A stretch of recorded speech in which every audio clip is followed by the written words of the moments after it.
Alright, so for the supercharger installation, what we picked is the Vortech 3.33 pulley, and we'll have to evaluate if this is going to make too much boost or not. So what we want to do is we just want to install this. This is of course a Vortech V7 JT trim that I had. Of course, if you remember this blower from all the times past, this came off the 97 Cobra. I'm going to install this pulley instead of the 8-rib pulley that we did have on it originally. You want to be sure that you have the key in this, so we've got the key. That's positioned properly, and I just want to ensure that this goes down exactly where it needs to over. You want the snout portion of this to face outward, and we want to get that pulley down on the shaft of the supercharger. This may take some work. I do suggest a pulley installer so that you get this down appropriately in the right position.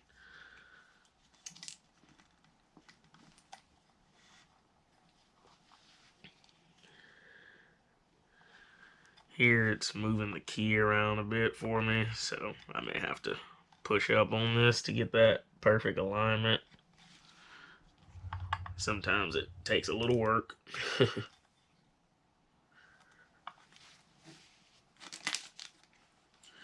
Anywho, for the installation, we do have this fitting, and I had to ensure that that was tight enough. We don't want that leaking while we're running, so we'll probably put a little sealant on that and then rethread it back into the supercharger. The other position is going to be below right here. In this area is where the Vortech, basically the oil injector, will go. Since this is not a contained unit, this uses the engine oil from the engine to run.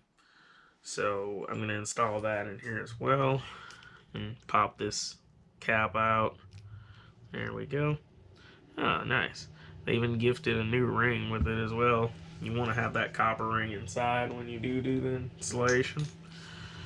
Here we go. I did have one ring already, a used one, so I'll take that off and we'll put this new one on, since they've been gracious enough to provide one on the cap. That will install like so, and we will install this into the blower, ensuring that the blower is clocked properly, which this is going to face 90 degrees down. If this is not in the proper position, we'll have to take it back off and maybe remove another cap below to actually have a bit better placement.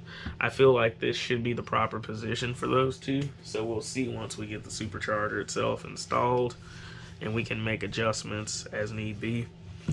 Once we have the bracket installed on the supercharger itself, of course that bracket installs along these lines. You can clock the supercharger itself along the volute. You'll have two Allen bolts per clamp, and you'll have a total of 6 bolts that go all the way around. As you can see, when you do clock that, you want to make the volute housing itself turn a bit, and you just loosen those up, and that'll put the supercharger exactly where you need it when it's on the bracketry.